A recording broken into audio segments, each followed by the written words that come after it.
L'homme a tendance à penser qu'il est parfait, qu'il est mieux que les autres.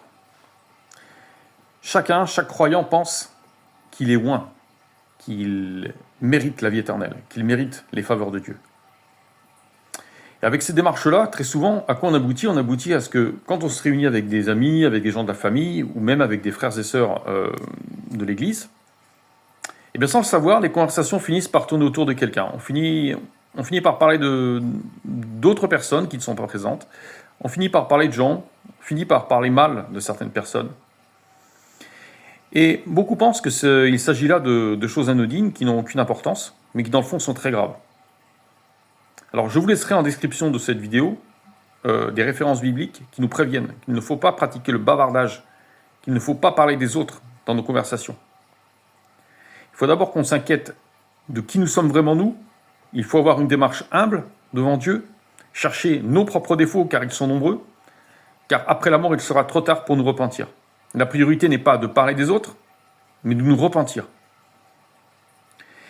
Donc il faut absolument prendre cette habitude, et ça c'est valable pour tout le monde, je m'inclus aussi moi-même. Il faut prendre cette bonne habitude d'éviter de dévier nos conversations en parlant mal des gens. En parlant mal des gens, surtout de nos frères et sœurs, spirituels, car ce n'est pas un acte d'amour.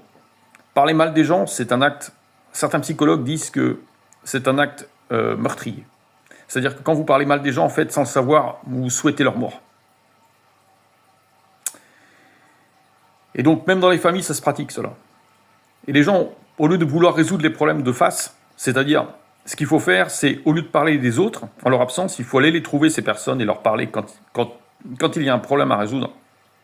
Il ne s'agit pas de les casser, de les tuer socialement, de les briser. Parce que chaque fois que vous parlez en mal de quelqu'un, sans le savoir, vous faites un mal incroyable à la personne. Vous n'imaginez pas le mal que vous faites. Et donc ce mal n'est pas digne de chrétien. Et je vous invite vraiment à faire cet effort, cette gymnastique. Je vous mettrai, comme je vous ai dit tout à l'heure, les références bibliques qui prouvent que ce comportement est réprouvé de Dieu. Voilà. Je vous remercie. À bientôt. Au revoir.